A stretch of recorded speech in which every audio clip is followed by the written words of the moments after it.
Hello, എന്തൊക്കെയുണ്ട് വിശേഷം? ഇന്ന് ഒരു നാടൻ ഫിഷ് ഫ്രൈൻ്റെ റെസിപ്പിയാണ്. നമ്മൾ ഹോട്ടലിൽ നിന്നൊക്കെ ചോറ് കഴിക്കുമ്പോൾ കിട്ടുന്നത് പൊരിച്ച മീനില്ലേ, നമ്മൾ അയില പൊരിച്ചൊക്കെ വാങ്ങുമ്പോൾ ഒരു പ്രത്യേക മസാലയും ടേസ്റ്റും മൊരിയലൊക്കെയാണ് ആ മീന്.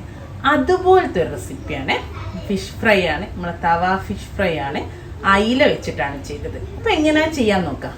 അപ്പം നമ്മുടെ ഫിഷ് ഫ്രൈക്ക് ആദ്യം ഒരു മസാല ഉണ്ടാക്കണം. എല്ലാ ഫിഷ് ഫ്രൈക്കും നമ്മൾ മാരിനേറ്റ് ചെയ്യുമല്ലോ. അപ്പോൾ അതിന് വേണ്ടിയിട്ട് നമ്മൾ ആദ്യം തന്നെ ഇതൊക്കെ ഒന്ന് അരച്ചെടുക്കണേ.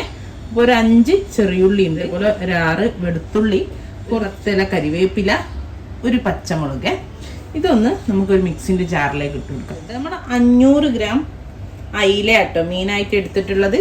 പിന്നെ ഒരു 1/2 ടീസ്പൂണ് വലിയ ജീരകം, അതായത് പെരുംജീരകത്തിൻ്റെ പൊടിയാണ്. പൊടി എന്ന് വെച്ചാൽ ക്രഷ്ഡാണ്, നല്ല പൊടിയാണ്. നമ്മൾ മുളക് പൊടിയൊക്കെ ചേർക്കുമല്ലോ, ആ സമയത്ത് ചേർത്താൽ മതി. ഇപ്പം ഞാനിത് ചതച്ച് വെച്ചാണ്, അതുകൊണ്ടൊന്ന് ഇതിൻ്റെ കൂടെ നന്നായിട്ട് പേസ്റ്റ് ആക്കി എടുക്കാമെന്ന് വിചാരിച്ചു. ഇത്രയും സാധനങ്ങളൊന്ന് നന്നായിട്ട് പേസ്റ്റ് ആക്കി അരച്ചിട്ട് നമ്മൾ ഇഞ്ചി വെളുത്തുള്ളി പേസ്റ്റ് ഒക്കെ ആക്കും പോലെ തന്നെ ഇതെല്ലാം കൂടെ ഒന്ന് അരച്ച് പേസ്റ്റ് ആക്കി എടുക്കേ. ഇപ്പം കണ്ടോ, നന്നായിട്ട് ഒന്ന് പേസ്റ്റ് ആക്കി എടുത്തു. പേസ്റ്റ് ആക്കി മീൻസ് ചെറിയ ചെറിയ ഇതൊക്കെ ഉണ്ട് കേട്ടോ, ചെറിയ തരികളൊക്കെ ഉണ്ട്. നന്നായിട്ട് അരിഞ്ഞ് പേസ്റ്റ് ആയില്ല, നമ്മളെ കരിവേപ്പില അങ്ങനെയൊക്കെ ഉണ്ട്. പിന്നെ ഞാൻ ഇതിൽ ഇഞ്ചി ചേർത്തിട്ടില്ല. നോർമലി ചിലരൊക്കെ ഇഞ്ചി വെളുത്തുള്ളിയും ചേർക്കല്ലോ, പക്ഷെ ഞാൻ നോർമലി നമ്മളെ സാധാരണ മീനിലൊക്കെ ചേർത്തുമ്പോൾ ഇഞ്ചി അങ്ങനെ ഇടാറില്ല. പിന്നെ നമ്മൾ കിങ് ഫിഷ് ഒക്കെ എടുക്കുമ്പോൾ ഇടുക എന്നല്ലാണ്ട് ആവോലി അയക്കൂറ എടുക്കുമ്പോൾ ഇടും. ഞാൻ അയിലാണ്, കണ്ടില്ലേ, അയിലാണ് ഇവിടെ എടുത്തത്. അപ്പോൾ ഈ 2 അയില കേട്ടോ, ഫുൾ അയിലാണ് നമ്മൾ ചെയ്യുന്നത്, തവ ഫ്രൈ ചെയ്യുന്നത്. അപ്പോൾ നന്നായിട്ട് വരങ്ങി ക്ലീൻ ചെയ്ത് ഇവിടെ വെച്ചിട്ടുണ്ട്. ഇത് രണ്ടും കൂടെ 500 ഗ്രാം ഞാൻ പറഞ്ഞല്ലോ. ഇതിനായതുകൊണ്ട് ഞാൻ വെളുത്തുള്ളി മാത്രമേ എടുത്തിട്ടുള്ളൂ. നിങ്ങൾക്ക് ഇനി അയിലയിൽ നിങ്ങൾ ഇഞ്ചി ചേർക്കാറുണ്ടെങ്കിൽ വേണമെങ്കിൽ ഒരു കഷ്ണം ഇഞ്ചി കൂടെ എടുത്തോളൂ, ഒരു കുഴപ്പമില്ല. ഇനി നമ്മൾ ഇതിലോട്ട് 1 ടേബിൾ സ്പൂണ് മുളക് പൊടി ഇട്ട് കൊടുത്തിട്ടുണ്ട്. പിന്നെ 1/2 ടീസ്പൂണ് മഞ്ഞൾപ്പൊടി ചേർത്ത്, പിന്നെ ആവശ്യത്തിനുള്ള ഉപ്പും ചേർത്തി കൊടുക്കുക. ഏകദേശം ഒരു 1/2 ടീസ്പൂണിലധികം നമ്മൾ മീനിലേക്ക് ആവശ്യമുള്ള ഉപ്പും ചേർത്തി കൊടുത്തിട്ടുണ്ട്. 3/4 ടീസ്പൂണിൻ്റെ അടുത്തുണ്ട്. ഇനി നമ്മൾ ഇതിലേക്ക് ചേർക്കുന്നത് 1 ടേബിൾ സ്പൂൺ ചെറുനാരങ്ങ നീരാണ്. എന്നിട്ട് ഇതൊന്ന് മിക്സ് ആക്കി എടുക്കുക. ഇത് നല്ല കട്ടി മസാല ആണ്. അപ്പോൾ ഒരു 2 ടേബിൾ സ്പൂൺ വെള്ളം ഒഴിച്ചിട്ട് മിക്സ് ചെയ്യട്ടെ. അപ്പോൾ ഇതാട്ടോ നമ്മളെ മസാല. കണ്ടോ, ഉപ്പൊക്കെ ഒന്ന് വേണേ നോക്കട്ടോ. ഈ ഒരു രൂപത്തിൽ കിട്ടിയിട്ടുണ്ട്. ഇനി നമ്മളെ മീനിലേക്ക് മസാല പൊട്ടിക്കും. നമ്മളെ മീൻ എടുത്ത് വെച്ച് നന്നായിട്ട് വരങ്ങി കൊടുത്തിട്ടുണ്ട്. കണ്ടോ, ഇതുപോലെ വരങ്ങി കൊടുക്കണേ. എന്നിട്ട് മസാലയിൽ നിന്ന് കുറച്ചെടുത്തിട്ട് നമുക്കിതിൽ തേച്ച് പിടിപ്പിച്ചെടുക്കാം. എല്ലാ ഭാഗത്തും മസാല എത്തുന്ന രീതിയിൽ ഈ വരങ്ങി കൊടുത്തതിൻ്റെ ഉള്ളിലേക്കൊക്കെ ഒന്നാക്കി കൊടുക്കണേ. ഇപ്പോൾ കണ്ടോ, ഞാൻ നന്നായിട്ട് മസാല ഒക്കെ പുരട്ടി കൊടുത്തിട്ടുണ്ട്. നമ്മൾ നേരത്തെ ഉണ്ടാക്കിയ മസാലയിൽ നിന്ന് ഒരു പകുതി പോർഷൻസ് എടുത്തത് കേട്ടോ. പകുതി നമുക്ക് ആവശ്യമുണ്ട് ഫ്രൈ ചെയ്യുമ്പോൾ. അപ്പോൾ ഉള്ളിലൊക്കെ പുരട്ടി കൊടുത്തിട്ടുണ്ട് നല്ല, പക്ഷെ കവർ ചെയ്ത് കിടക്കുന്നില്ല എന്ന് മാത്രമേ ഉള്ളൂ. ഇനി നമുക്കിതൊരു 10 മിനിറ്റ് അവിടെ മാറ്റിയേക്കാം. 10 മിനിറ്റ് വെച്ചാൽ മതി. ചെറിയ പീസൊക്കെ ആക്കുകയാണെങ്കിൽ 10 മിനിറ്റ് വെക്കേണ്ട ആവശ്യമില്ല. മീനിൽ പെട്ടെന്ന് മസാല പിടിച്ചോളൂ. ഫുൾ മീൻ ആയതുകൊണ്ട് ഒരു 10 മിനിറ്റ് അവിടെ മാറ്റി വെക്കണ്ടേ. അപ്പം നമുക്ക് മീൻ ഫ്രൈ ചെയ്യാം. അപ്പം ഞാൻ അതിനൊരു വലിയ ഫ്രൈ പാൻ വെച്ചിട്ട് അതിലേക്ക് വെളിച്ചെണ്ണ ഒഴിച്ചു കൊടുക്കുകയാണ്. ഇതിന് കുറച്ചധികം വെളിച്ചെണ്ണ വേണം കേട്ടോ. ഒരു 3 ടേബിൾ സ്പൂണോളം വെളിച്ചെണ്ണ ഒഴിച്ചു കൊടുത്തിട്ടുണ്ട്.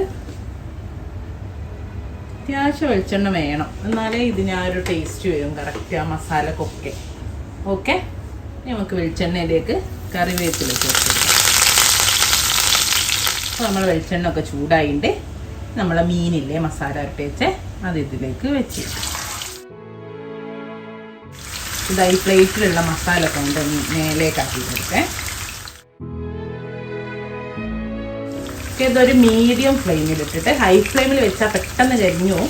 ഉള്ളിലേക്ക് ആ മസാല പച്ച അങ്ങനെ ഉണ്ടാവുകയും ചെയ്യും. അപ്പോൾ അധികം മീഡിയം ഫ്ലെയിം അല്ല, അധികം ലോ ഫ്ലെയിമിലിട്ടാൽ എണ്ണ ഇതിലേക്ക് കുടിച്ചിട്ടൊരു മാതിരിയാവും. അപ്പോൾ ഒരു മീഡിയം ടു ലോ ആ ഒരു ഫ്ലെയിമിലിട്ടിട്ട് 2 ഭാഗവും പൊരിച്ചെടുക്കും. അപ്പോൾ നമ്മളെ മീന് അപ്പോൾ ഒരു ഭാഗമായിട്ട് നമുക്കൊന്ന് മറിച്ചിടേ. അപ്പോൾ നമ്മളെ മീന് 2 ഭാഗവും മുരിഞ്ഞൊക്കെ നമുക്ക് ഈ മീനൊന്ന് ഈ സൈഡിലേക്കൊന്ന് മാറ്റി വെക്കുന്നുണ്ട്.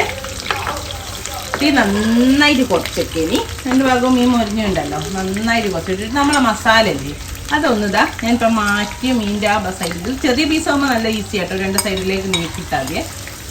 എന്നിട്ടിതാ ഈ മസാല ഈ വെളിച്ചെണ്ണയിലേക്ക് ഇട്ട് കൊടുക്കുക. തീ നന്നായിട്ട് കുറച്ച് വെക്കണം കേട്ടോ. എന്നിട്ട് നമുക്കിതൊന്ന് നന്നായിട്ട് ഒരു 2 മിനിറ്റ് ഈ മസാല ഈ വെളിച്ചെണ്ണയിലൊന്ന് വേവിക്കണം നല്ലപോലെ. കാരണം പച്ച ഉള്ളിയും വെളുത്തുള്ളിയും ഒക്കെ അല്ലേ ഒന്ന് ഈ വെളിച്ചെണ്ണയിൽ കിടന്നിട്ട് നന്നായിട്ട് വെന്ത് വരണേ. അപ്പോൾ തീ കുറച്ച് വെച്ചിട്ട് കരിഞ്ഞ് പോവാണ്ട് വേവിച്ചെടുക്കും. ഒരു 2 മിനിറ്റ് എടുക്കും എന്തായാലും, 2-2.5 മിനിറ്റ് എടുക്കേ. അപ്പോൾ അതാ നമ്മളെ മസാല ഒക്കെ ഈ വെളിച്ചെണ്ണയിൽ കിടന്ന് ഒന്ന് വെന്തേണ്ടേ. ഇനി നമുക്ക് ഈ മീനിലേക്ക് ഈ മസാലനെയും കൂടെ ആക്കിയിട്ടൊന്ന് ഒന്നുകൂടെ പൊരിച്ചെടുക്കാം. ഈ മസാല ഒക്കെ നമ്മൾ മീനിലേക്ക്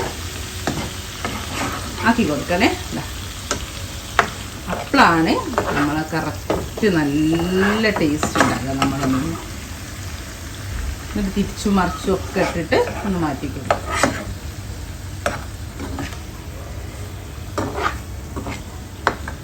എന്നിട്ടൊരു 2 മിനിറ്റ് ഈ മീനോട് കൂടിയിട്ട് ഈ മസാല ഒന്ന് വേണം. നമ്മുടെ ഫിഷ് തവ ഫ്രൈ ഇവിടെ റെഡിയാണ്. നല്ല അടിപൊളി ടേസ്റ്റുള്ള മുരിഞ്ഞ ഫിഷ് തവ ഫ്രൈ റെഡിയാണ്. അപ്പോൾ ഇത്രേ ഉള്ളൂ. നല്ല ചോറിൻ്റെ കൂടെ കഴിച്ചാലുണ്ടല്ലോ വേറെ ഒന്നും വേണ്ട. നമ്മൾ ഹോട്ടലിൽ നിന്നൊക്കെ കിട്ടുന്ന അതേ ടേസ്റ്റോട് കൂടിയിട്ടുള്ള ഫിഷ് ഫ്രൈ ആണ്. ഇൻഷാ അല്ലാഹ് നല്ലൊരു വീഡിയോ ആയിട്ട് നമുക്ക് വീണ്ടും കാണാം. Thank you.